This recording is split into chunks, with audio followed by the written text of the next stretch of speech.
Check.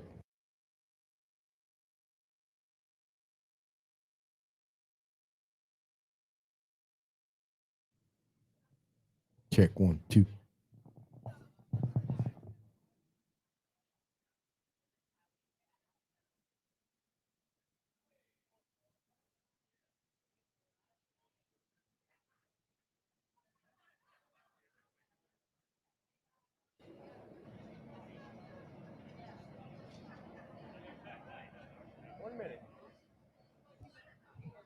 I don't think I have enough time now. Watch your head. Well, this has disaster Yep. written all over it.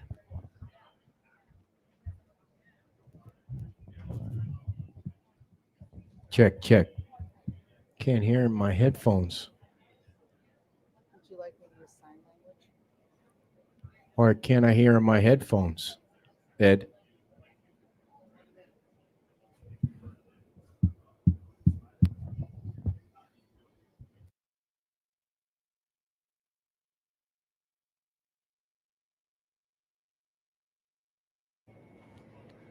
Check, check. 1, 2, 1, 2, 1, 2.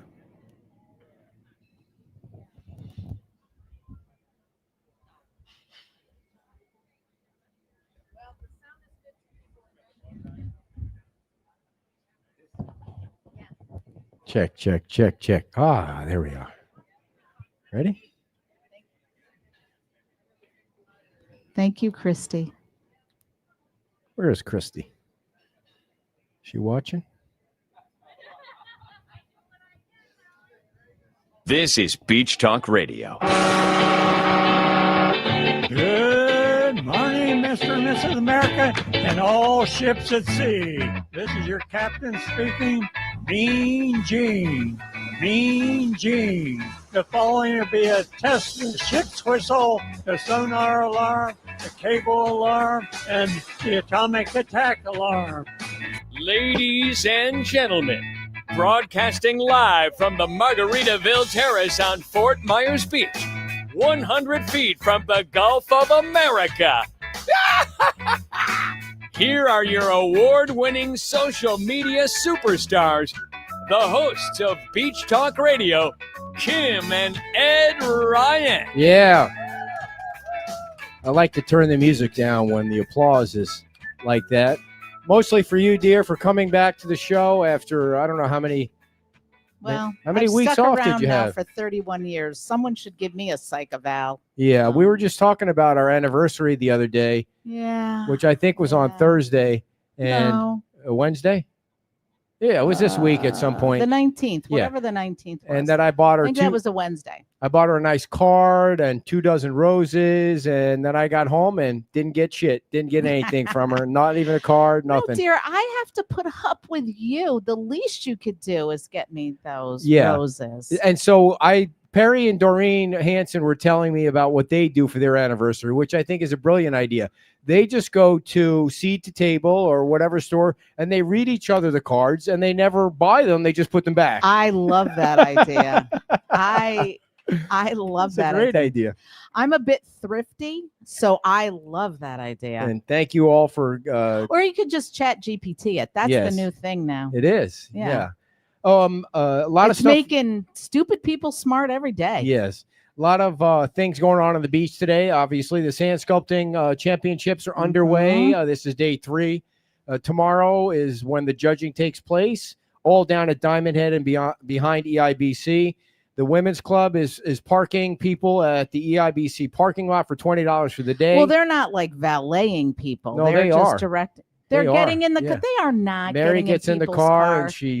She's taking it for a joyride. No, they're down all the out there beach. sweating in their orange pennies and volunteering. But there are other parking lots all over town. Yeah, you need to wear that orange penny, Mister. Hit by a truck twice. The Goods. Oh, there's one at the Goods for the Arts Foundation, and the Community Foundation is out there. I just don't remember where they all are, but where you're parking is all for charity for the most part. and it's for the whole day, right? You pay and you can stay. Yeah. The whole day. Here's what you shouldn't do. You shouldn't pay. Gates close at 6. Right. What time? And yours open at 9. Do yours open at 9? Yes, Okay. everything I need opens to at find 9. a spot at 9 Do your tomorrow. research for the show before you come on.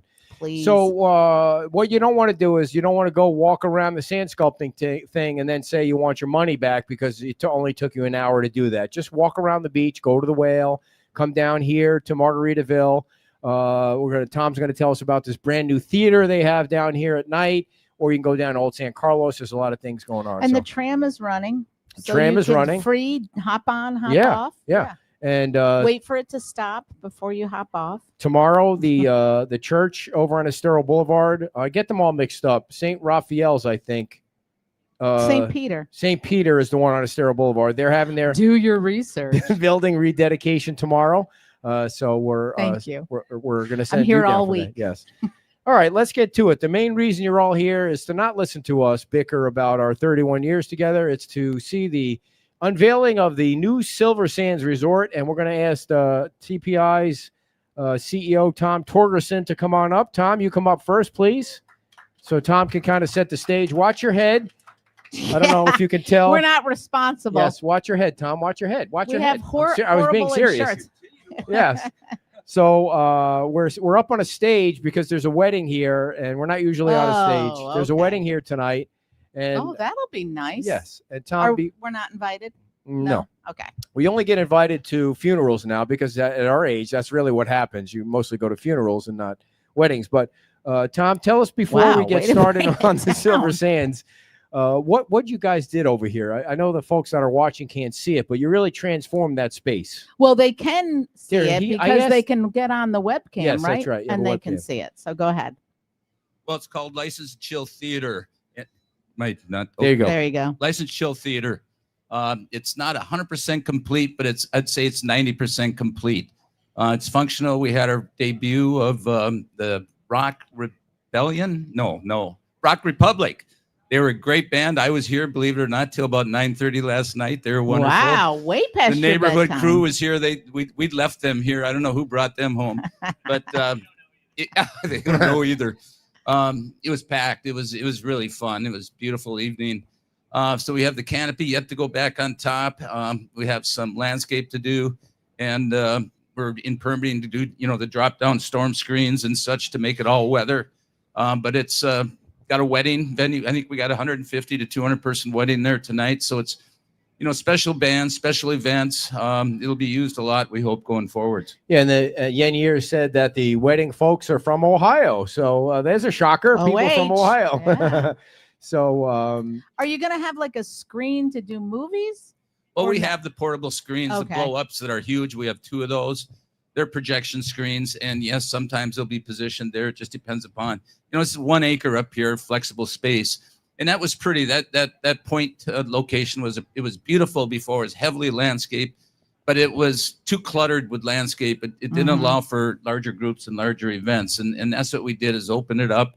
You can see the beautiful backdrop. I'm just staring at I it mean, right now. 100%. Yeah. That view is worth $1 million and you or can. more. It's a great place to watch the sunset. Yeah. And do you have the music playing as the sun is setting behind them, or you're not really sure how that? I know you're not running the whole band thing, but when you were here last night, was it after the sun had already set? It was after sunset. Gotcha. So we run typically the band 7 to 10 p.m. and sunset now is Yeah. about 5:30. I Right. think. Yeah. Yeah. Yeah, So we it's have a very early. sunset ceremony, but it was post sunset. It was beautiful. We had all the heaters going and lighting going. It was a beautiful setting. Right. Before you introduce your team here, again, once again, you've assembled an all-star team, folks that know exactly how to get things done here on Fort Myers Beach. Did you want me to pull this up so you can talk about the market? I've got some notes before that. Okay, Ed, go so, right ahead. Just to talk, a little bit about Silver Sands before Albert and Nice and close. You got to slip. Patrick come up here. Going back in time here for probably at least 2 years pre-Ian, and back in that time around the Ian time, my memory is a little bit fuzzy for obvious reasons. But occasionally, Andrea and I would sit down and chat at the Silver Sands Resort there at the table right up by Estero Boulevard, where the cars are going by, and chit chat. And I was interested in that property for a number of reasons. One is its proximity to this resort and being in the hub of activity. zone in the downtown district here, but also because of its size. Really, there's no other property that you could acquire or possibly acquire that had the scale, the size, the acreage to put a boutique resort there in this downtown district. So those are the reasons that I was interested. We would chit chat back and forth for a couple of years, but then, of course, the infamous Ian event took place, and really just wiped the cottages and the motel units and the doghouse and everything that was there, other than maybe the pool. Just wiped them off the planet. I think they all floated down our canal. We're on Palermo Circle, and I think we have video of all this stuff just floating down. But for those reasons that we were always interested in it. And then after Ian, we talked to Andrea, and John and I did, and we picked it up, and so we purchased it just shortly after Ian. I'm going to ask Andrea to come up here after I do this little intro, and hopefully she can correct everything that I'm misspeaking to. And for anybody that's new to the show, Andrea and her husband owned the Silver Sands property for quite a long time, and very well known on Fort Myers Beach. And yeah, and I was doing a walk around this morning, Tom, at the Caribbean Beach Club, and one of the things that people love about the beach is they come down and they find a spot like the Silver Sands or the Caribbean Beach Club or Estero Island Beach Club when it was open, and then they meet these other people from different parts of the country or even in their own state or whatever, and then they become friends and they all come down the same time. And I met some folks that love the Silver Sands, and they always come down during the Shrimp Festival, and they would all know each other from the Shrimp Festival. They would all be sitting around the pool at the Silver Sands and would reserve the same amount of weeks. And that's what I think. I mean, I don't get out much, but that's what made Fort Myers Beach unique in those different places, is that it's not like they go from one place to the other. They find their place, they love their place, and they stay there because, they meet people that they love. It's really like their second home. Yeah. I mean, yeah, they just build a whole new community down here. And we've met people from Pete's Time Out that had been coming for 20, 25 years. Yeah. So, a lot of what I'd like to speak to next before, again, Patrick and Albert come up is it's kind of the feasibility, the challenges of developing, a boutique resort or even a larger resort for that matter. There are challenges, and we have some uniquenesses that go along with the Silver Sands property that help us overcome some of the cost challenges. Construction cost challenges are really, really big, but there certainly are other challenges. And with its proximity to this resort, we can leverage tremendous infrastructure that we've already invested in. And the infrastructure comes in different ways. And some of it is operations, and some of it is in facilities. So we have on the other side immediately on the other side of the bridge on San Carlos Island, we have employee parking already. We have a shuttle operation that runs constantly back and forth between the resort and over there. And that would also service the Silver Sands property. So we have that infrastructure in place and don't have to bear the cost of the employee parking. We also have over on San Carlos Island, we invested in a commercial laundry operation and built that up. And it services this resort. We've also now taken on commercial clients of other rental operations in the area. We have tremendous capacity there, and that would also take on Silver Sands and other resorts on the island as we go forward. But we also have the infrastructure here of we have beautiful gym here. We have the beautiful spa here that we don't have to replicate. The spa, I'd like to speak to that a little bit, and to Yanir's credit and others, it's been successful since day one. It's got tremendous reviews, and an interesting statistic is that since the beginning of the spa, 70% of its customers are non-guests of the resort. So it's really servicing the whole island and the whole area. So we have the gym, the spa, we have the Fins Up Beach Club. I think most everybody knows about Fins Up Beach Club. Have a tough time with the microphone today, Ed. And on the operations side, we don't need to reinvest in maintenance or security. A big one, a huge one, because it's really a form of art, is sales and marketing. we, in our first 8 months, we struggled in really getting the right execution on sales and marketing and understanding not just seasonality, but month by month, it does vary. We have the infrastructure we have 2 really talented people over on the East Coast of Florida that are full-time on our staff and our marketing. We have 3 members here they're boots on the ground here in the resort. And we have a handful of people up in Minnesota that are dedicated to it also. In the last year and a half, they've done just a spectacular job of figuring out where the target markets are, how to get to them, how to image ourselves, which is really critically important. And we already have that infrastructure in place, so we don't have to invest in that. We've got the management team. Yeah, we have human resources. We got accounting. We got IT. We got procurement. We got event space, and it goes on and on. That we don't have to, recreate the overhead of all those items that help us offset the cost of the construction, which is really atrocious these days. Kind of shifting a little bit to density, and I'll probably butcher this too, but Patrick will correct every aspect of it that I butcher. Going back in time, Silver Sands was developed, I think, in the 50s and 60s. Now, Andrea will correct me on that one, but it was developed not as a motel. It was developed actually as cottages and individual dwelling units. I think they even had an HOA association back in its day that was disbanded. But it was cottages, and there's 13 cottages, and those 13 cottages, each was a single family dwelling unit for density purposes.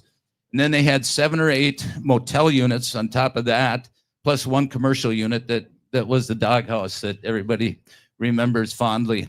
But when you translate those dwelling units and motel units to all motel units, it comes up with 46, and that's the exact density that we're requesting for the approval for this resort. Now, that's through the Build Back disaster build back program, which isn't applicable to us because you would have to build back the exact same as what was there previous. Yeah. So it really doesn't work. So I'm just using that as a comparison that we're not increasing density with our. So Tom, I don't want. I'm boring you, aren't I? No, I don't. I don't think it's boring, but I think some people might not understand that in the town's codes, you're allowed to go from units to use a multiplier to get to hotel units, and that's how you went from 13 to 46, and that's what you'll. It's 3. The multiplier is 3 in this area. They're different in different parts of the town, from what I understand. I'm sure Patrick will. You Patrick really is a learned wizard the at code. that. You're doing a good Yeah. job there, Ed, with And these so- details. My gosh. Right. And so when You're going to be impressed, Kim. anything that sounds halfway smart, she's impressed with. So when people say there were 13 there before, why is he asking for 46? Well, that's why you're allowed to use the multiplier to get to hotel units. But those guys are way smarter than me about that. So Another quick point is that we're fully parked according to code. We're not asking for any deviation with that. We're going through the CPD process, not the development agreement process. A twist that we threw out to Albert, and a challenge I'll call it, was that instead of the old Florida architecture, we wanted to come forth with the idea of coastal contemporary architecture. You see the residences going up. I know on my street, on Palermo, on Primo, and on Crescent, the ones that have gone up in recent times here, which is quite a few, not one of them are old Florida architecture. And they're in the immediate area of this zone. And Patrick likes to say, Fort Myers Beach has always been eclectic. And so we thought throwing... Yeah. With people, it's eclectic for sure. And electric. But we thought throwing in a little twist here could add some excitement and some variety to the horizon here. But we want to solicit and look forward to your feedback on what you think of the architecture. That's probably one of the biggest things that we'd like to disclose today and get feedback on. So just so everybody knows, when Tom finishes reading his book, you're going to be able to see the pictures are over here, so you'll be able to come up. We were trying to keep them in the shade, but it's hard to know where the shade is. And if you're on Facebook, or YouTube, we will be able to pull up all the pictures, the same exact pictures. So you can either look at them live when Albert unveils them, and or look at them online. And Tom's on page 7 of 92. So go ahead. I'm just kidding. He could take it. This is when I really usually lose Ed, and he usually takes a break and puts his microphone down and goes to the restroom. I would like to cite some statistics. And you can pull that statistics. How many screen up. restrooms are you going to have over there? That's And what we how all soft- want to know. I only care about how soft the toilet paper is going to be. You know, there's a lot of speculation as to why is it so difficult to build a resort like this, a boutique like this, or one of even a larger scale on the island. And it is challenging. And I already alluded to one of the items that is a real factor, and that's construction costs, you know, to build in this coastal zone, this beach zone. But in addition to that, there's one that I would say is even a much bigger challenge, and it's the market. And I'd like to cite some factual data that really points to how significant, how big a challenge we have in front of us. And Tom is reading for something we're showing everybody online. So there's a organization out there called Smith Travel Research, and they electronically capture the results of all lodging properties in the United States of America. I think they might be worldwide even, but on a monthly basis through anonymous agreements with all the operators. So the information is kept confidential in individual property format, but it gets rolled up into different groups, and then it gets disclosed as groups, so it doesn't give away an individual property's operating performance. But what I put together was a comparison of Fort Myers to Naples, and it's bigger than that because what it is the metropolitan statistic area. So Fort Myers metropolitan statistic area is Lee County. Naples metropolitan statistic area is Collier County. So it's a larger, both are really large counties, large areas. The census of lodging establishments in Lee County is 135, 73 in Naples. Lodging units, so that's like rooms or suites. There's 13,074 in Lee County, and 8,517 in Collier County. So that's a pretty big group to statistically collect data on. And here's the results. So these are real current results. This is as of October, this last month of October. And the quotes I'm going to give you are for a year's time. So October going back 12 months. I call it trailing 12 months, October 2025. And these are hardcore numbers. They're nothing to be, they're not some estimates that some, you know, It's the actual numbers. some appraiser put together or something. These are real numbers. So there's 3 categories in this industry of lodging. One is rate. And the average rate here in Lee County is $172 the last 12 months. Now in Collier County, it's literally double that at $324. Oof. Next category is occupancy. The 2 counties run very similar occupancies. They both run in the low 60% annualized occupancy. Last 12 months, Lee was down 4%, down to 61%. Collier was plus 1% to 64%. But by and large, they run really close to each other in occupancy. Now, the most important statistic is the last one, and that's when you multiply occupancy times rate and determine how much revenue a lodging unit generates on a given day. If you take that and you multiply it times 365, you got the revenue for the year. You haven't left yet, Ed. So at any rate, this is the big number. So in Lee County, the average RevPAR, we call it, revenue per available room, is $105.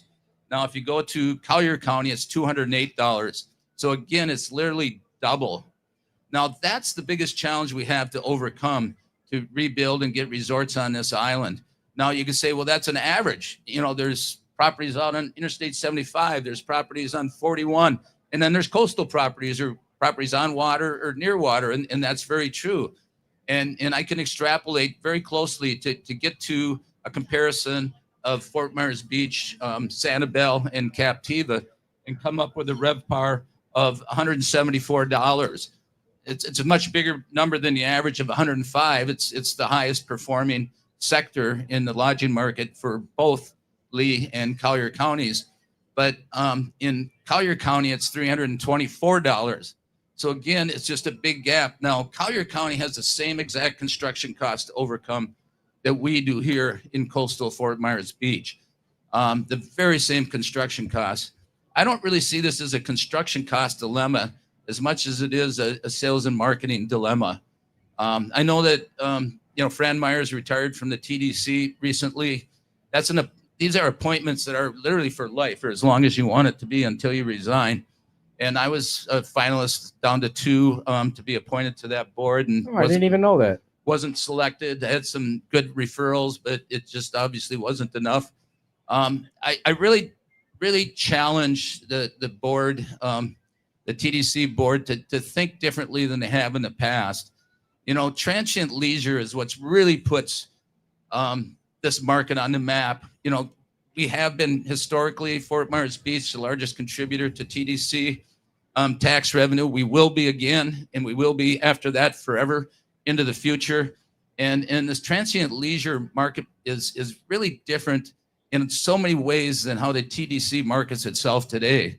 And I thought that, I really thought that I could bring to the table some of the uniquenesses and creative approaches that our team has put together here in the last 14 months that have really rocketed this resort. And I'd love to share those ideas with the TDC. I think that there's a little too much looking out of the rearview mirror and group business focus and other things that way. Yeah.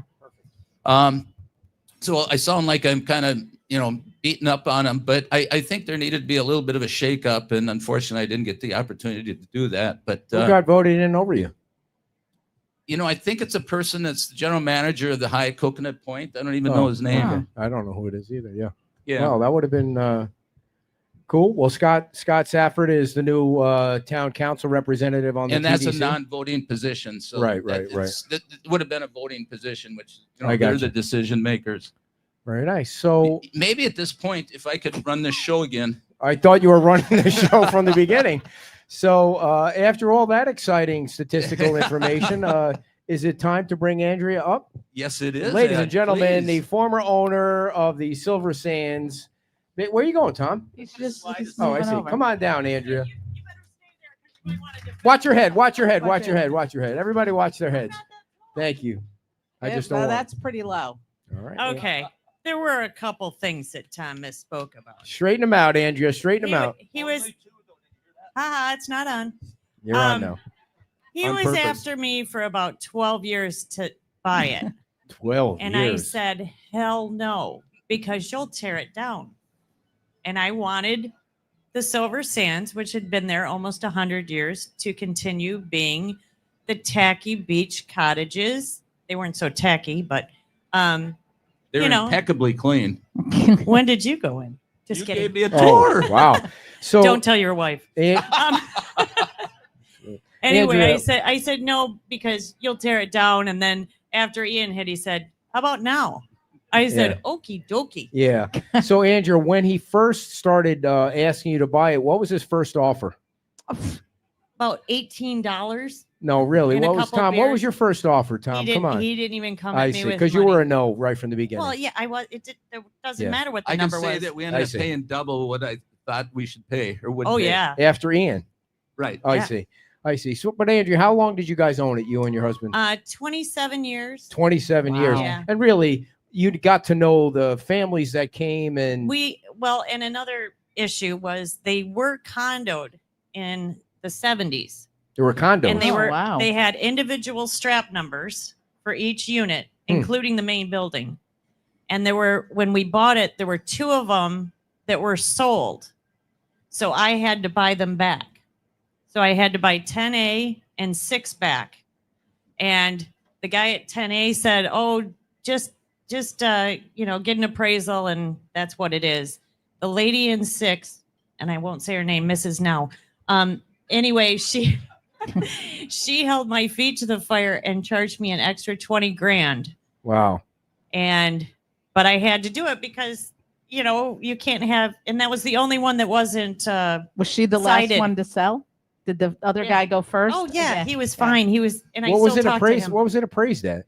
Like 60 grand a unit, I see. and she got me for 80. Oh. And then she wanted to have her daughter's wedding there, and she said, "Well, what's the price?" And I said, "Whatever it is plus 20 grand." Right. Very nice. Very And nice. she said, "You're kidding," and I said, "Not one bit." Did the kid get so- married there? Huh? Did she get married there? Oh No. No. No. So What brought you to buy it in the first place? Well, my husband and I walked through there because they called the back of it the ghetto, that back part, because it was so overgrown. You could barely see the cottages. And my husband and I walked through like this and said, "Oh, isn't this beautiful? This is great." now you guys back up to the water, don't you? Oh, yeah, it's right on the first canal under the bridge. Got you. And, I saw the potential. It was really bad. And I mean, shrimpers and needles under the toilets and really, really bad clientele, I think. And they would always come in with $25 and say, "I want a room for the night." And I'm like, no. That'll get you an hour. They asked They for wanted that that too. too. Yeah. But anyway, so it was a really rough place when we bought it, but we knew the potential. You And put some money into it, cleaned it up, oh and God, every bit we had. yeah. So Where did you come from? Like, what brought you to Michigan. Michigan to Yeah. Fort Myers? And then, did you guys live there too, or no? we did for a year. We lived in we stayed in each individual place to see how the water was, see what the bed was like, all the, the noise level and all that. And then when we got to number 19 out of 22, a guy knocked on my door at 3:00 in the morning and asked me for a light bulb. And I looked at him and I said, "Is your cottage on fire?" And he said, "No." I said, "Does your wife need medical attention?" And he said, "No." I slammed the door. I said, "Go to bed." And because there were 8 bulbs in that cottage. Yeah. Right. But I said, if I'm going to be hospitable, I've got to get off this property. Yep. So we moved off. So your husband Tom passed away in 2020. 2020. Yeah. And then Hurricane Ian comes through, and you get over the island and you see the Silver Sands for the first time. What were you thinking?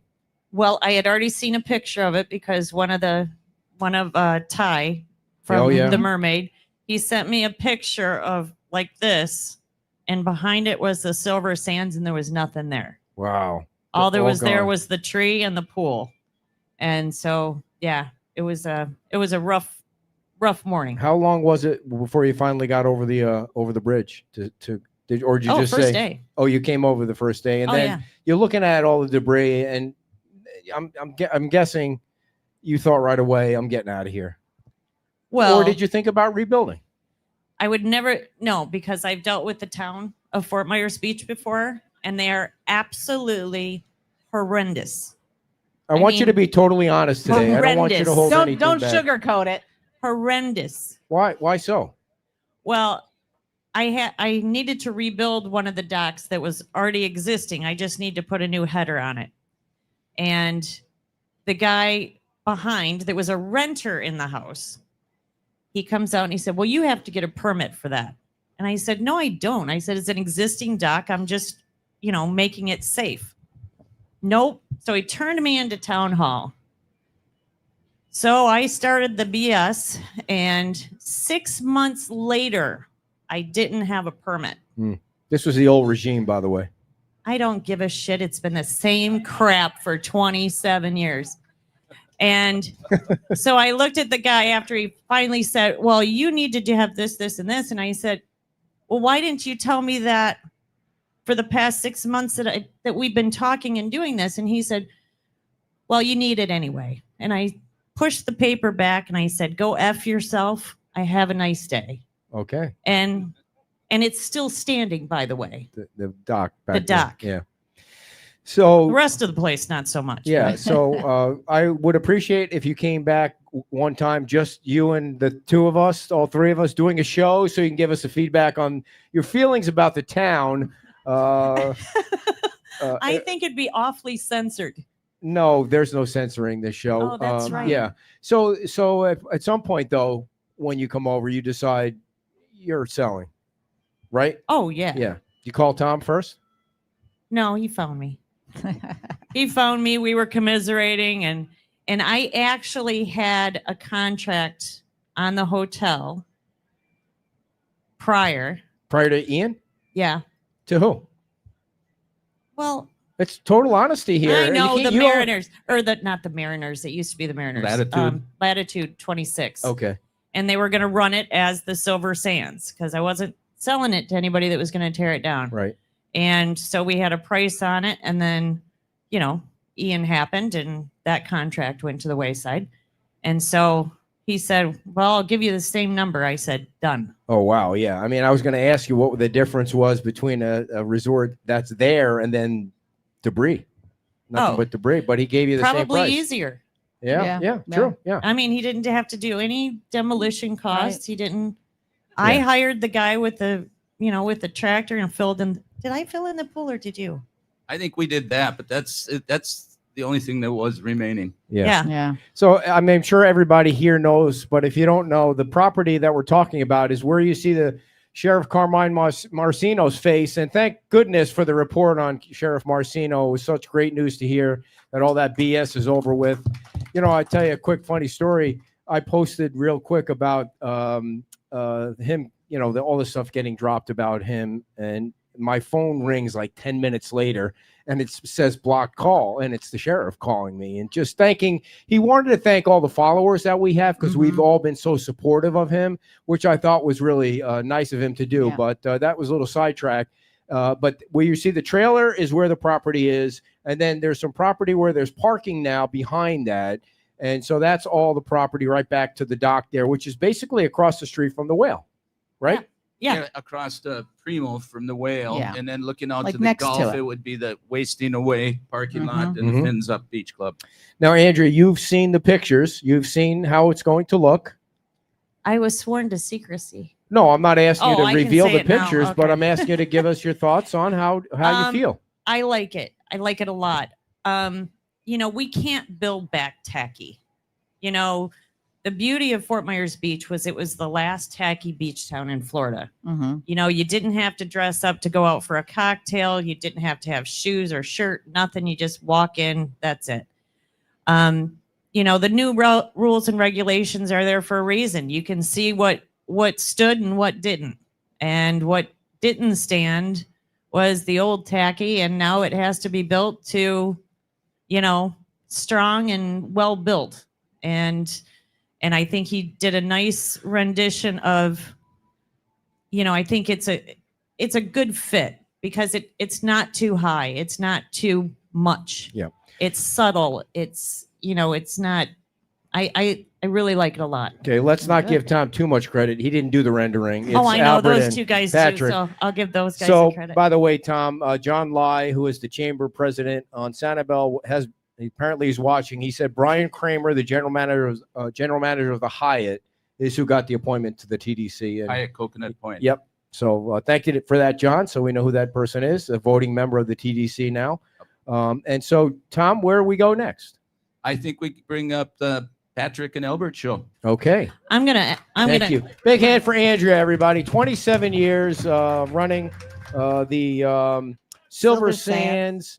And now we have the All-Stars of Fort Myers Beach coming up. Patrick Van Ness from the Neighborhood Yeah. Company and Albert D'Ambrose from Watch your head. Watch Your Head Studio AD. And once again, if you're just tuning in, we're getting ready to unveil the plans and the pictures of the new Silver Sands Resort. And we are up on the stage because there's a wedding tonight. We're not usually on a stage. So I guess, Patrick, do we start with you?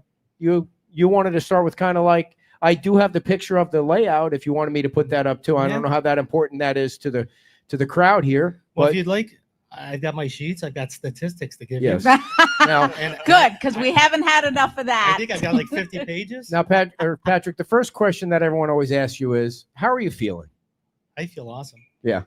Beautiful day. You have to be on the inside to know that. Yes. Every time he goes before the LPA, everyone asks Patrick how he's feeling. Now they don't even ask him. He just lets them know how he's feeling. Exactly. And I do that for the LPA, but I skip it for council. Okay. Well, 'Cause you they don't certainly care how are you're busy, feeling. so It's all business with council. Yes. All right. So where do you want to start, Patrick? I I think we should start with unveiling the renderings. Okay, And- right and to then like we can get talk right about- to it, yeah, everybody. We can talk about the details after. All right, I'm going to show a Do you want- picture. I What? can hop down and unveil. Yeah, them. I'm going to show a picture to the audience that's watching online. And this, I don't know, Patrick, if you can see the picture I have up. And why don't you explain the picture I have up so Well- the people that are watching, 115 people are watching. So, So I think the architect is best to explain his I see. design. Watch your head, Albert. But just to give some general parameters, we've got a site that's about 3/4 of an acre, and we are going from 22 units that used to be there to 46. We think we did a great job finding a nice fit, something that's in character with the area, not too high, not too big, and the idea The was to- Goldilocks effect. Exactly. Yeah. And we're doing something a little different.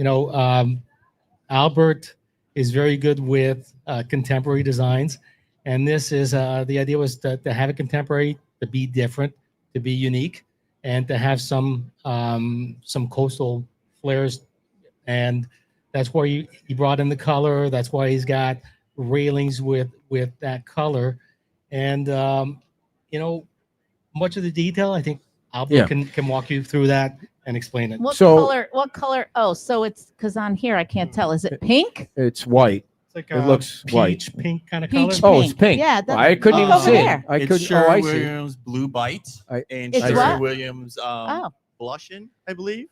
nice. So, Those are Albert, two things that Tom provided to us was a couple of color inspirations. Yeah, at I first. think that the people on I don't think it shows up on there because it looks a lot different when you see it with the color. It looks better with the color. Yeah, when you go in a dark environment, I think you'll be able to see Yeah. it better. So let out me- here in the sun's harder. let me ask you some questions. So, set the stage of how you got.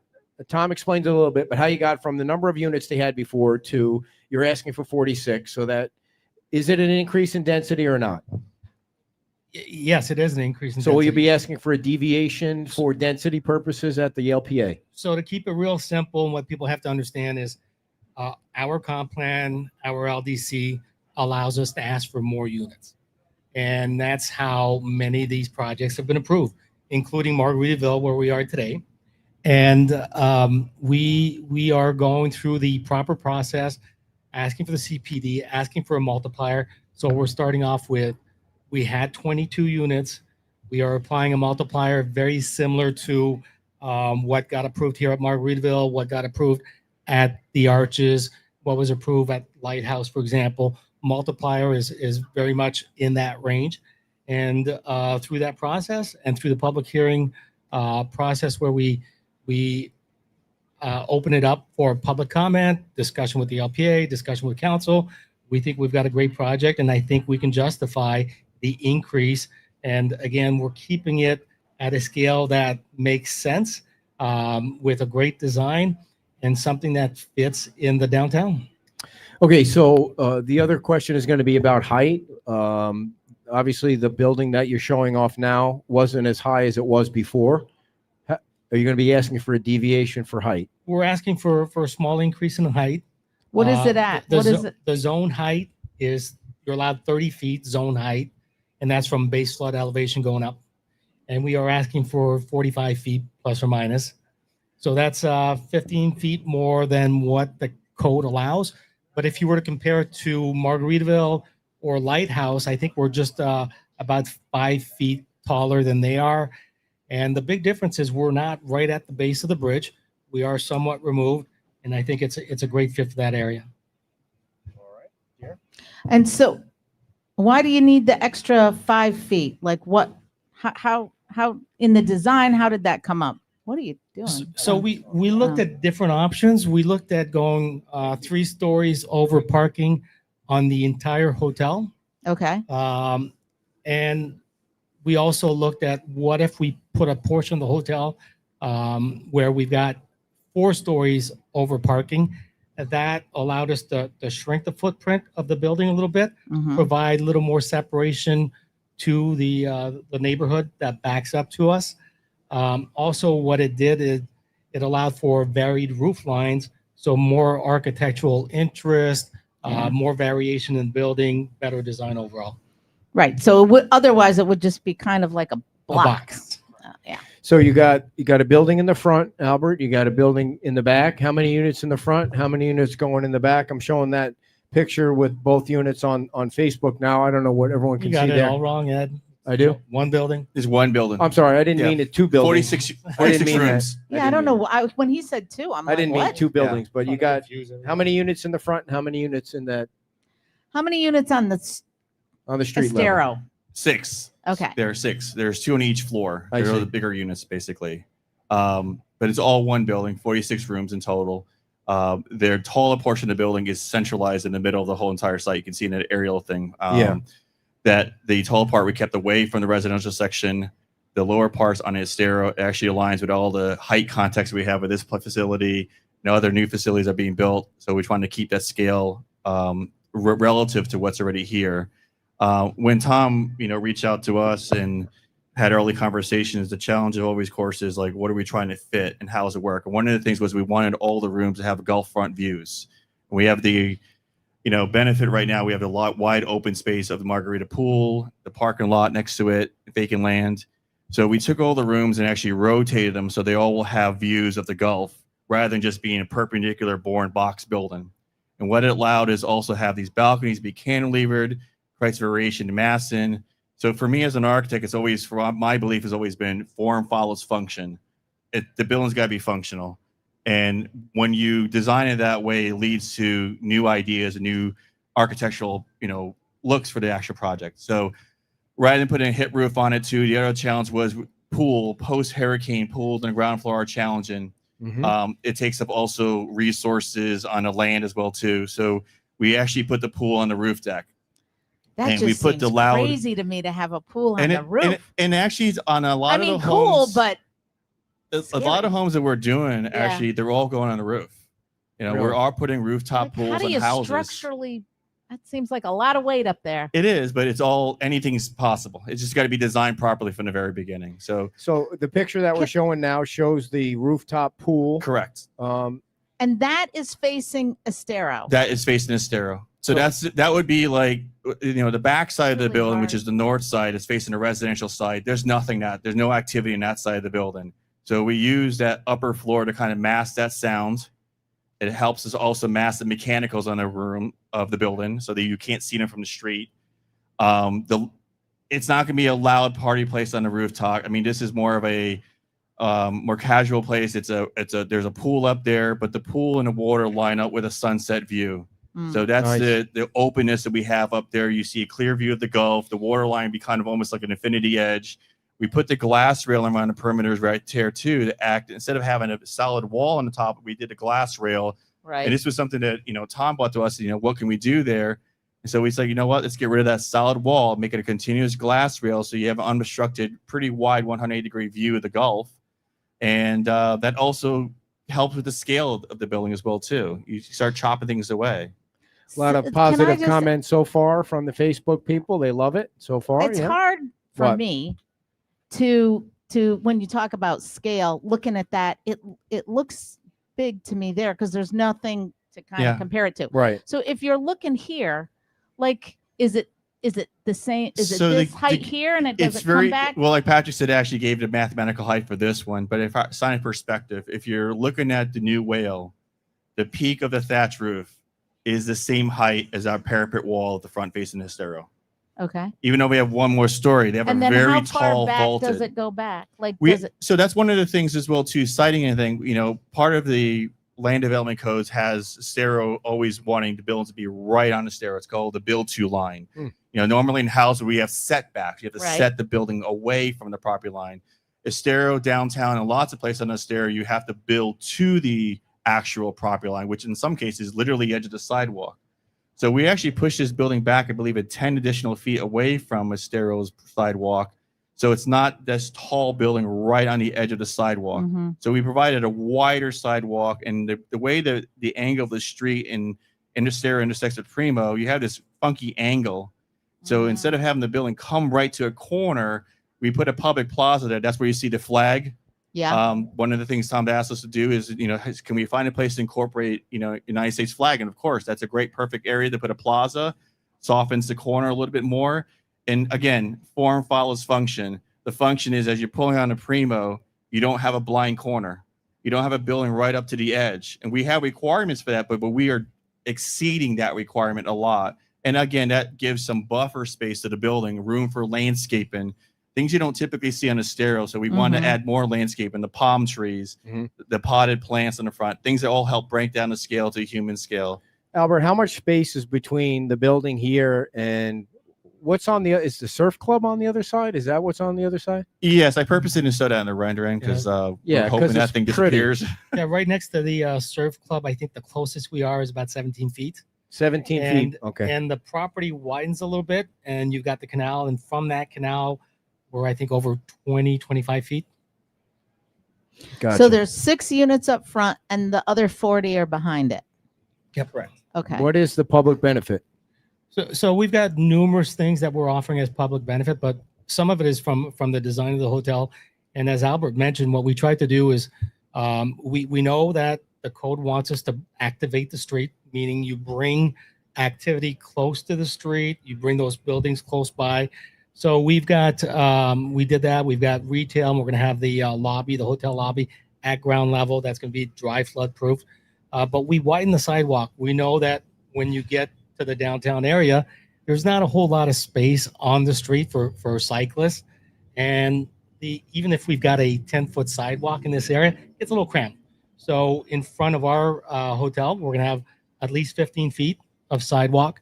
We are going to put some palms there. We are going to have the street furniture, the little plaza with some benches. And along Primo, we're also landscaping that whole side, again, to make it a little warmer, a little more inviting. So that's one of the things we're doing from a design standpoint. We are also going to have a crosswalk going from the hotel to across the street where there's a public parking lot. And what we're going to do is with traffic issues in season, we know this area gets a little congested and we have a lot of jaywalkers. And, that's why we've got police officers trying to guide people to the proper intersection. So one of the things that we've seen from a design standpoint in many other communities, they put pedestrian barriers. So we at Tom's expense, we've met with Lee County Transportation. They think it's a great idea. We would put a pedestrian barrier on the pool side where Margaritaville has the pool. Okay. It's not in the You can't picture see it though, in the You right? don't see it in the picture. Okay. But it would be where you would prevent jaywalking, you would guide people to the crosswalks, and hopefully that helps the traffic a little bit. So it's And going to anything be we on can do the to edge help. of the sidewalk? Yes. Cement? Yes, it would, and it would be on the Gulf side. And On is both that sides. so? No, just on the Gulf side. So it's So if people see a barrier, yeah, it's going to be even on it's the on Gulf side where the pool across the is. street, Oh, they're not going to try to jaywalk because they can't jump They can right. Yeah. that. so it'll be from. You probably said this, but I wasn't paying attention. I guess. So where It'll from where be to where? from Primo Okay. to where the entrance is to the pool area at Margaritaville. Okay. Yeah, right Gotcha. there. And so the sidewalk is going to be. I mean, the crosswalk is going to be on the ground, right? We're Yes. not talking about a No. walkover. We're Gotcha. not doing that. Gotcha. So also what we're going to do is we are going to be part of the DRAC program that Jim Adderhall brought forward. Do not rent a car, where we provide an incentive to all the guests to take an Uber, don't bring a car on the island. And it's some kind of a monetary incentive where they get a discount at the bar, at the restaurant, at some other venue on the island. So we're going to do that. We are going to be supporting the beach school. We're fighting hard to make sure that we do have a beach school. And Margaritaville and Tom have always been really good partners to the school.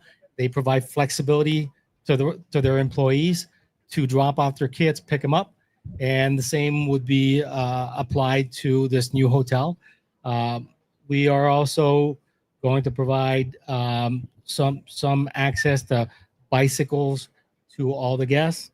Again, to get people, out of their cars, walking, biking, and helping a little bit with the traffic.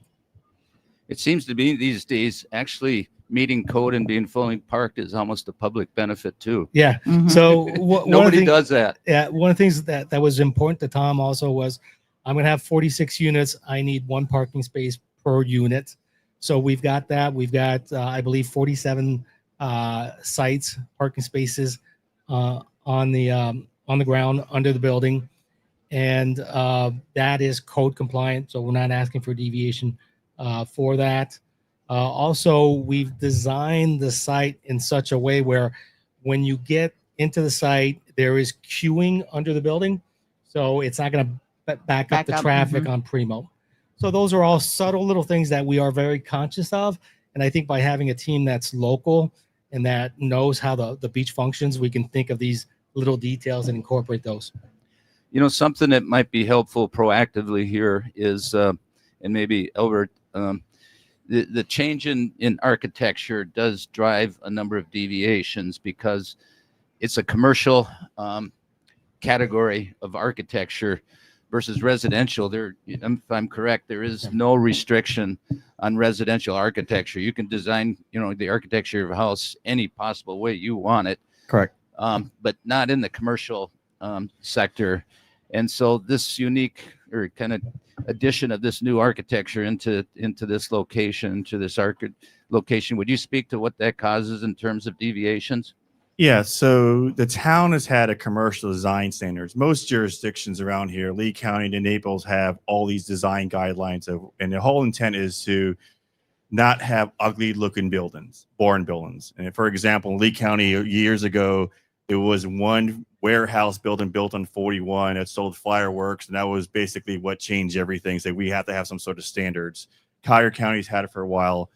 So the goal is always to make decent looking buildings, have scale, right? And that is honestly what architects do, and try to make everything relate to what's around there. Well, the town didn't have many brand new buildings prior to Ian when the town became incepted. So these codes have existed, but not until post Ian have we been really looking at those codes and saying, really, that's what that code says we got to do? Because a lot of those things go against coastal compliance. The amount of glass that we have to have on the ground floor leaves you with almost hardly any walls to put flood panels on. So it also makes it challenging to construct. And it's a 5-page document that has lots of things. All of it has good intent, but a lot of it also has a lot of inherent challenges to build. So I just think no one ever tested that before. And we're starting to see it not just in this design project, but other projects across the beach right now that are going through the permitting process. So there's things in there that kind of lead towards old Florida. There's actually some images on there that look like, honestly, an old Texas saloon, downtown, old. I've been talking to my wife the other day. It's like I've been parts of old towns of Sandusky in Ohio. Some of these elevations they have on there actually look like old urban areas, downtown Fort Myers, for example. Well, that's not, what this place is. So there's a lot of miscommunication in that code, and I feel like that's why we have to add some deviations to that nature. And we're having to do that in some other projects as well, too. So what is the process from here? Like, were you going to you have an appointment yet with the LPA, or what does it look like in terms of the schedule? So we submitted 2 to 3 weeks ago. The first review is going to take a month from the town. We're probably going to go through 1 or 2 more review cycles. And after that, we get scheduled to go to the LPA. And then we go to council for final hearing and hopefully approval. And we're looking at the end of spring, early summer for that final hearing. And have you picked a builder yet, Tom? Do you have a builder that you don't have to say if you don't want to? We're not committed, but we are working with a couple builders. Okay. On the cost estimating. Kind of onto the public benefits or a little bit anyway. We set the building back. We enlarged the sidewalk for really safety and functional, and we feel few attractiveness reasons, but also it really helps. Primo is a very narrow street, isn't it? 20 feet. Yep. I mean, it's really a narrow street. Right away is 20 feet, and it also enhances that vehicle. They call it vehicle triangle. Maybe you could speak to that a little bit. How we opened up the view there. Yep. Albert mentioned that a little bit, but Ed, if you go to the rendering where we see the corner, we so Is that it? if you guys are familiar with the area, when you get the intersection of Primo, you've got the Whale on one side. Right now, we've got Carmine's station right there, but it's a pretty narrow street, and to protect the pedestrian, what the code has is a line of sight triangle. So that means when the cars pull up at the intersection of Primo to engage Estero, they need to see on both sides. And what we've done by pulling back the building on the corner is you're going to have a clear sight of the traffic coming. You're going to see the pedestrians, the cyclists really well, and it's going to increase the safety. And maybe you guys maybe mentioned it, but the sidewalk we're putting along Primo is actually on our private property. So we're consuming our property. It's not right-of-way property that we would build the sidewalk on. Yeah. So all the improvements along Primo, and we're going to have some parallel parking also there. Everything is within the property. So the sidewalk is at Tom's cost on his property, and it's going to be a benefit for everybody in the area. But we're not doing any improvements in the Primo right-of-way. We know it's a little tight there, and by doing everything on the private property, I think we create some enhancements, and I think also it fits really well. When we looked at our driveways going into the property, we line those up, for example, with the driveway at the Whale. So making sure that everything functions well, that we avoid any potential vehicular conflicts. Yeah, and Tom, how are you feeling about the feedback that you've gotten so far from LPA members or town council members, or have you not kind of shared it with them? We really haven't shared these renderings with them. We've met with counselors in a much earlier stage, and that was more on density, intensity, and height type discussions. So no, this is really the preview. Yeah, and one of the things that you can't really tell from the pictures online is there really is more color in that building. You can see the picture over here. Right. You can't. There's more color than what you can see on those pictures online. So keep that in mind. The building in these pictures here, when I walked up to it, I was like, wow, you can really see the different color pop off that picture compared to what you see online. So it's not as white as you see on those pictures for whatever reason. It isn't just a white building. Yeah, it's that blue and that blushing color. Yeah. In combination with the white as well too, but there's less of that. Albert talked about function. Going back to function also, and it guides our design. So Tom also told us, I want these units to be suites, and I want them to have nice balconies. I want this to be a fun place for people to entertain. So again, when you go to a boutique hotel, I think you're looking for a bit of a different experience than a resort. So TPI is going to have Margaritaville, this place that delivers a different experience. The boutique hotel, when you go there, it's a little more intimate, and it's a little more of a luxurious kind of a experience. And what's going to be really cool is all these units are going to be suites that have a balcony and have great views. So I think the idea is, you're staying here for a few days. You have a little kitchenette with a cooler. You can So there won't be a restaurant. You can pre-game it a little bit. No restaurant or bar. The idea is to connect with Margaritaville. the somehow. I think there's amenities- plenty of restaurants and bars That's within True. easy within spitting proximity distance of to that it. one Yeah. side. So you know So what? Just to kind of off of Patrick's comments there, the balconies connect to what I call the great room of the suite, not the bedrooms, but the great room. And our plans are to floor plan the great room is to more of an entertainment zone, as you mentioned. So a big screen TV, a bar, a game table, and a small kitchenette. Small, but we're not thinking people are going to cook here. They're going to have their coffee in the morning, going to reheat their leftovers they brought home from one of the many nice restaurants in the walkable district here. But really, it's for entertainment purposes is how we're going to floor plan that. So it's not like an extended stay hotel would focus more on a kitchen. We're not focused on a kitchen. We're focused on a bar, big screen TV, balcony, all connected with a great room. And then the bedrooms are private and off to the sides of the great room. The 4 units that are up on the top floor in the middle of the building that create that unique architectural roof line are what we call penthouse suites. So those are much larger and multiple bedrooms in those units, and they're directly accessible to the rooftop pool. So, Tom, lastly, you also have a couple I don't even think we touched on the retail on the bottom. We didn't. We've got dedicated space for retail. It's not committed that we would occupy that space or that this resort would occupy that space. It may we may lease that out to a vendor. We have a liquor license. We could open up a liquor store there. I don't know. There's just all kinds of options, but that really helps activate that pedestrian level of the building. Makes it real. Just makes it interactive and adds that human element right there on its street level on the Estero Boulevard side. So it's an important addition.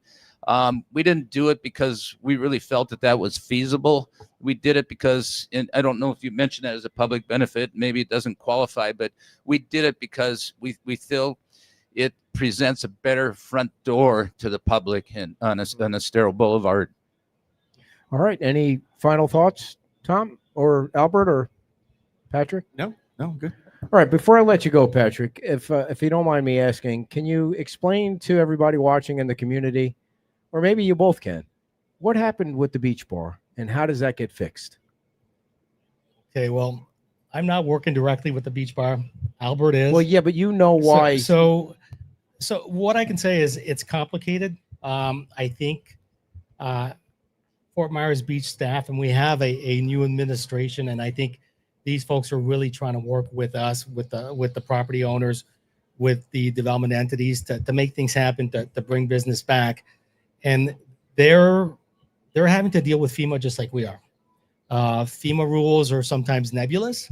The position, the interpretation that FEMA takes changes over time. And right now, there haven't been too many communities that got 15 to 18 feet of flooding and have to rebuild their entire town. And FEMA is paying a lot of attention to what is being done. We're trying to be creative as to how we can build at the ground level. FEMA is willing to accept certain things.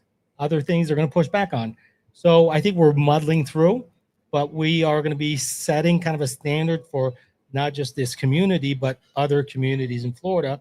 So it's understandable that it gets a little complicated. I'm sure the folks at the beach bar hope this can be resolved quickly and they can keep operating. But I think Albert, we've had discussions and I think there are solutions there. Now, Albert, can it be resolved? Yes. By when? You need another show for this one. And that No, we had a meeting yesterday with staff on site. I mean, everything is I mean, obviously the business can't remain open. Everything is being done to satisfy FEMA. I mean, FEMA is the 4-letter word that we don't ever want to say ever.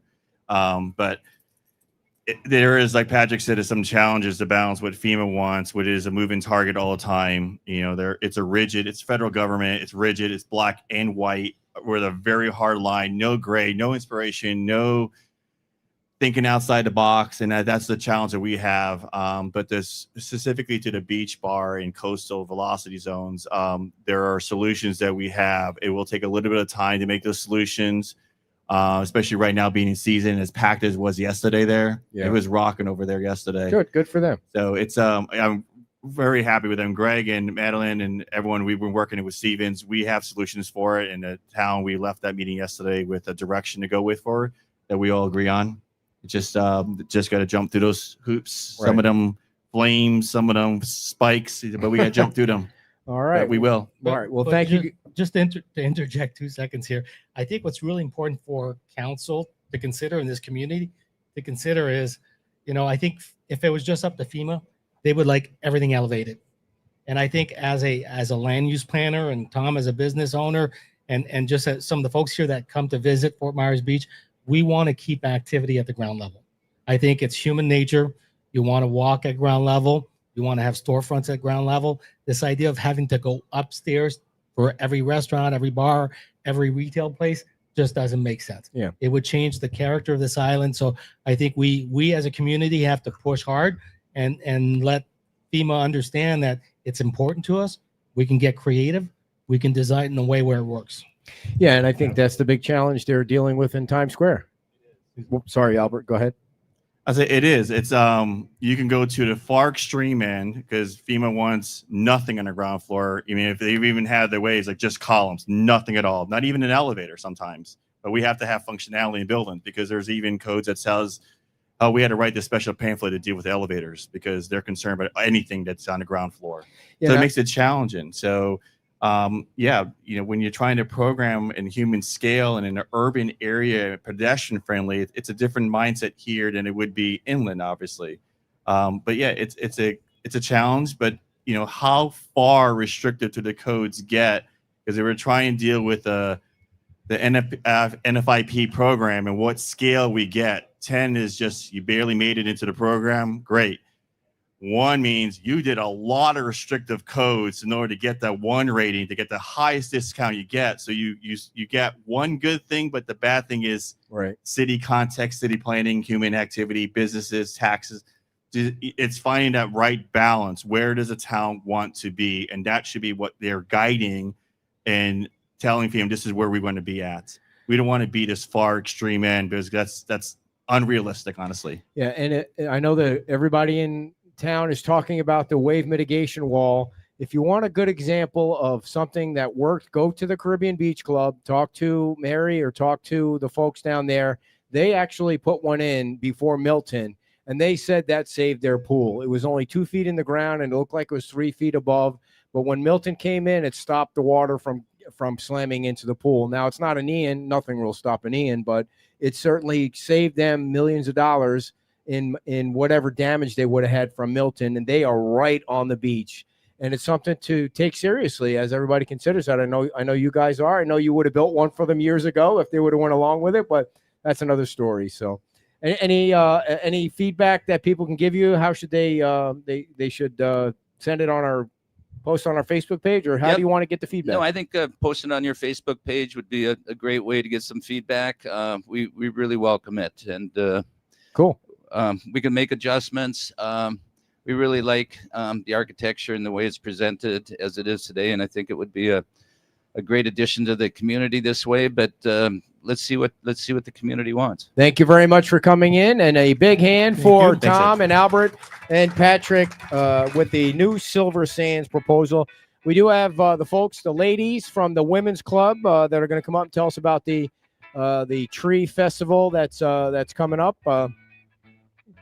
Tom's getting a nice shot of his butt in the picture there. Thanks, Tom.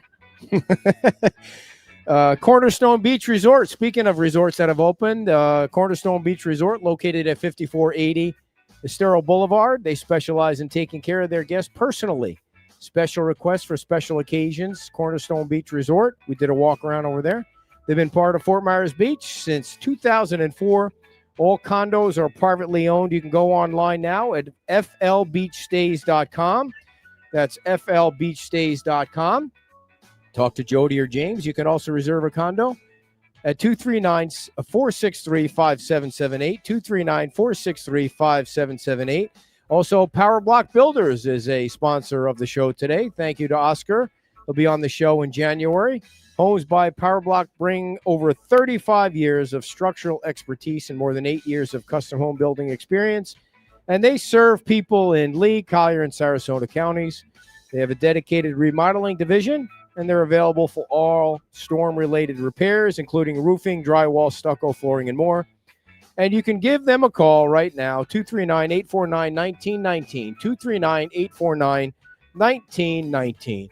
And for those of you that have not been watching, we did post the pictures on our Facebook page, so you can go on our Facebook page right now. Kim posted the pictures moments ago I think you actually took the pictures of these here where you can see the different colors, so you can leave your comments underneath the pictures that you just posted, which is now going to be above the show. So welcome from the Women's Club. How is the parking lot going, Mary? Very, very busy. Yes, that's good news. The parking lot is at EIBC for the sand sculpting, but It is, and even a lot of the people here today have been down helping us. We've brought all of Palermo Circle into volunteer nice. this last few days. Are these all the pickleballers from Yeah. Palermo? Yeah. Yes. Yeah. So if you do go there, the sand sculpting, they'll be finished tomorrow, totally finished. But if you go today, they're good ways open done. Monday. I know. I'm. Some people like they ask questions about if I go Thursday, what am I going to see? If I go Friday, what I'm going to see? Because they're just starting out. But today, there you can see a lot today if you go over there. Tomorrow, obviously, you'll see everything But done. I'm more interested about Monday. If there's nothing Monday. on Monday, we're not going to open the lot. No, they'll be open Monday too. They're keeping the sand sculptures up through Monday. They do have to take them down for safety purposes. So go on Monday Okay. and park at either the Women's Club or the Art Association or the Community Foundation. Just don't park on somebody's lawn. I mean, there's so many parking spaces, but that's not why we're here, Mary. Why are we here? We are here to talk about the Christmas Tree Festival, Which is coming up right on the heels of everything, December 12th. December 12th and 13th. This year, we're again homeless since Ian, and so this year it'll be here.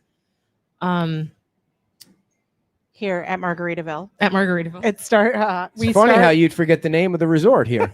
Well, I thought everyone knew where we were. well, Yeah, it won't be out here on this stage. It'll be in the conference room, Correct. right? well, little bit of everything actually. Okay. We not this stage exactly. We will be in the ballroom with the trees and the chili. Our vendor market will be outside, and who knows what other overflow might end up out here Sweet. at some point. Yeah, last year was at Bay Oaks, Yes. which was lovely, and this year it's going to be here at Margaritaville. What will people see, and how do they get involved?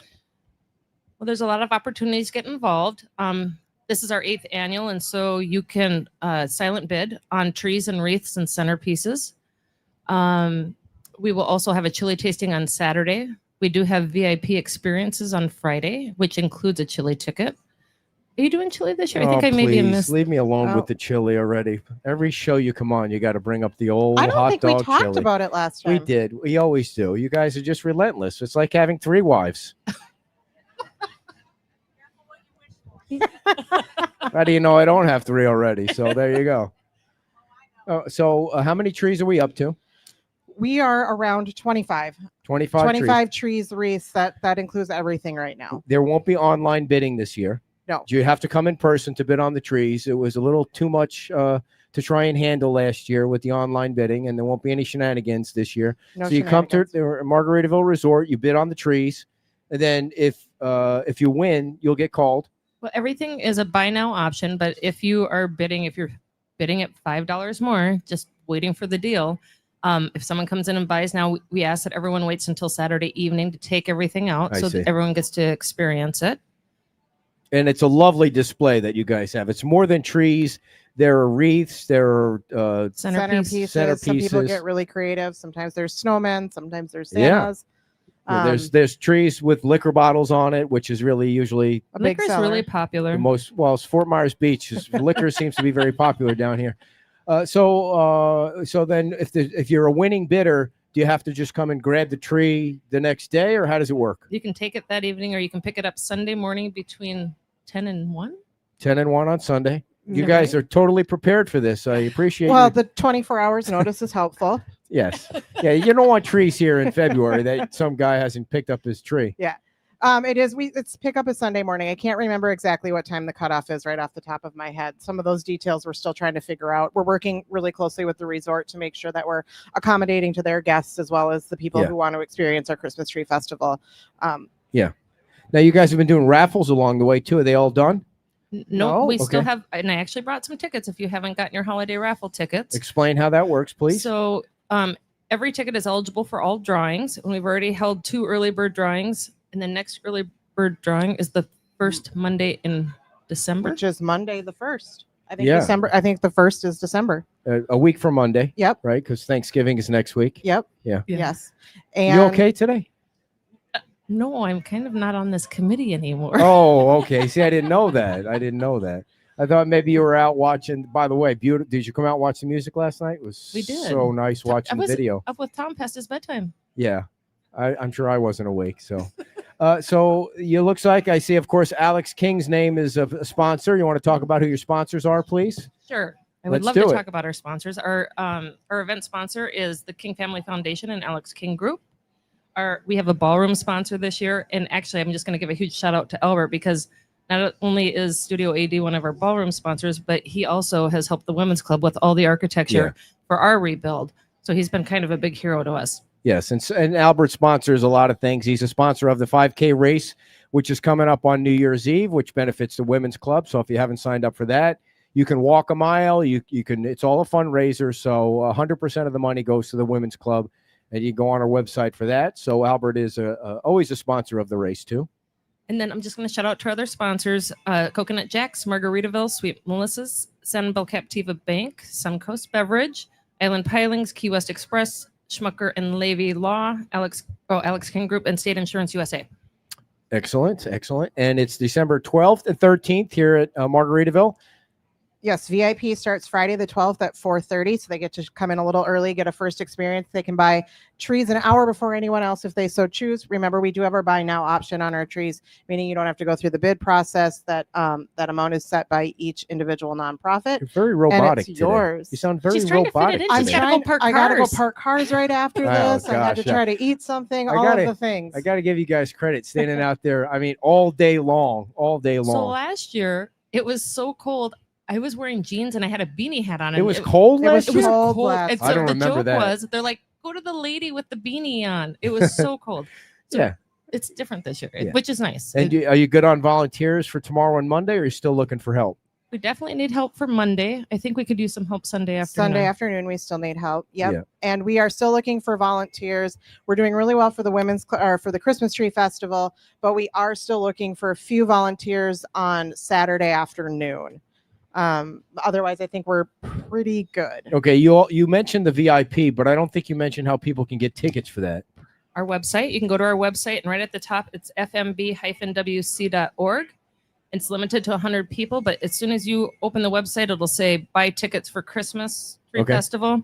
And in there, you can get the VIP tickets. You can also buy holiday raffle tickets that we have here. But if you're at home and you're like, oh, I want some of those, now's a good time. Yeah. And then, You can buy your chili ticket there and you can too. buy your chili ticket there. If you buy the VIP, your chili ticket comes with it. Mhm. If you don't want to do the whole VIP thing, chili tickets are $10.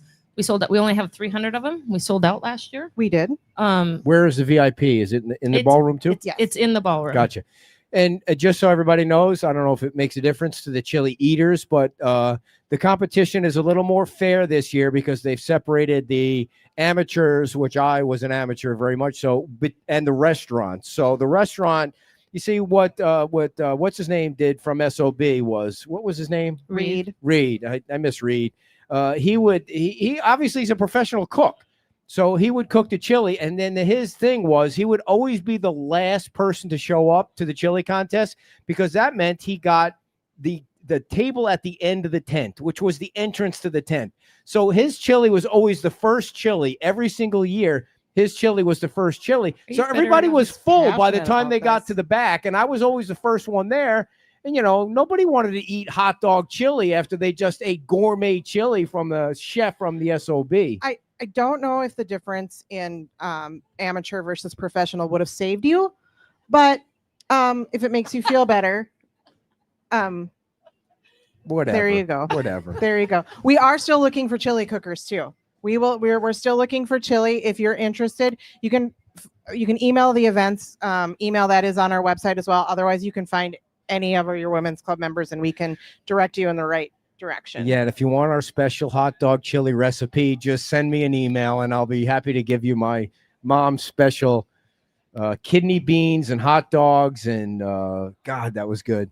I guess it was a Long Island thing because it certainly wasn't any good here in Florida. So no, but Reed would make this chicken chili that was freaking awesome. Yeah, it was pretty good. It was all in fun. It was Yep, all in all fun. It in was fun. all fun. Are you guys doing like a chili jacket this year, like the green jacket for the Masters? So the jacket is, since Ian has kind of, Floated away I think it's hiding somewhere, in the back bay. maybe. But we have trophies now, which is a Oh. gold plated ladle Gotten big. that league. everyone gets to take home. That's cool. And we have a plaque that will hopefully go up in our new building that lists our winners every year. As soon as we get to put that up somewhere. So, in addition to the Christmas Tree Festival, the Women's Club also does the Putt and Pub. We only have 8 spots left. Really? Honestly, so For if you teams. haven't 8 teams, if you want to do the putt and pub and you haven't done it, signed up, we have 8 spots left, and so I suspect it'll be done. Yeah, it's rapid fire of events coming up for everybody, and after this week, the boat parade is December 6th, and the bike parade, oh shoot, is 20th, December 20th. 20th. And the bike parade ends here with the Ben Allen Band. So just decorate your bike. We meet at Bayside Park around dusk and ride through the neighborhood. And then your bike is going to be safe underneath Margaritaville like they did last year. All the events are growing crazy. So anything else for the Women's Club? How can people make a donation? You can go to our website to make any donation. Yes. Otherwise, you can find us and mail us a check. We can tell you how to do that. But easiest way, just go to our website and make a donation. And dudes are allowed in the Women's Club. Yes, Just sir. so you know that it's not just women. You can sign up. I'm a member of the Women's Club. I probably don't do enough to help, but there's no way I'm standing out in that heat like you ladies do all day long. Wow. I would prefer it to be cold when you're doing all that work. For sure. You can see Mary out there with the orange penny on. She's yelling at the cars to, trying to get them as close as they can. It's a efficiency. It's Yes, efficiency. trying to squeeze 1,000 cars into that spot. And you guys got a big lot over there, It's, so a, that's cha- nice. it's a challenge. It's Very a nice. deep sand, too. You have to be It's careful. been that's actually been a very generous donation for Oh, yeah. EIBC Yes. too, and RAL Management, who came and cleared the lot for us too. They're really excited. I saw cars there Wednesday, and so I asked John Shaw. I said, "Hey, there was trucks here yesterday. What were they doing?" He says, "They're siting for pilings to put up. So Sweet. as soon as we're done, they're going to start working on that. So that's pretty exciting. It for is them. exciting. Unfortunately or fortunately, you won't be able to use the lot next year. Well, No. that's good news for Let's them. start hustling that Yeah. pretty soon. Yeah, Yeah. we'll find another lot for you. So a big hand for the ladies from the Fort Myers Beach Women's Club, everybody. We love the Women's Club. All right, I think my wife is going to come back up for the parting shots, but I also want to let you know about our final sponsor is Mom's Home Cooking, everybody. If you haven't been to Mom's, please stop by the food truck, which is located down. Oh, that's going to leave a mark. I told everybody else to watch their head, but I forgot to tell you to watch your head. By the way, big happy birthday to Dawn. I know. Dawn's birthday today, everybody. How old are Happy you, Dawn? birthday. None of your business. Who Dawn- are you? Because now I have a concussion. Dawn visits from Minnesota, 60-something. So thank you, Dawn, for coming, and happy birthday. From Ham Lake. Ham Lake, Minnesota. Mom's food truck is located at 2450 Estero Boulevard. And I think Heather is coming on the show next Sunday at Wahoo Willie's. It's always great to see Heather. She's as honest as Andrea is. So it's always Yeah. good to have her on the show. But please go down when you get some time. They serve breakfast and lunch, and they've been filling up bellies all over Fort Myers Beach for 25 years. So that was a fun and exciting show. We love to have breaking you keep news. talking. Well, you'll still be here next week. Listen, I'm not taking all the credit for all that extra talking at the beginning there, but a lot of good information. We hope you have a chance to see all the pictures. Tomorrow, we will be at the church for a little bit of time to help them get some video of the rededication of the church building, and then we'll be at Wahoo Willie's at 10 o'clock for the mayor's show. And then I believe tomorrow's football game is a big game between the Packers and the Vikings. Oh, boy. What's that? The Queens. I don't know Queens. what that means, but the Packers and the Vikings are playing tomorrow at 1 o'clock, right? And they're going to be showing. There's a big event going on here to raise money for that game. So if you want to come somewhere to watch the Packers and the Vikings game, maybe come here instead of going to one of the other places just for tomorrow's game. It's a big fundraiser. We'll post more about that. So any final parting thoughts that you want to share there? What did you think of the Silver Sands Resort? It really, you have to look at the pictures that we Yes. just posted, because when you see it with the color, it really helps you see the depth and dimension Yes. and how really attractive it is. Yes, and they have an all-star team of It's Albert. like when you put a little eyeshadow on or Yes, a little I blush. love when you put a little eyeshadow on. And the neighborhood company, they always know what this community wants, and hopefully it'll be approved quickly and up soon. So thank you all for coming to Margaritaville. We'll see you tomorrow. Bye bye.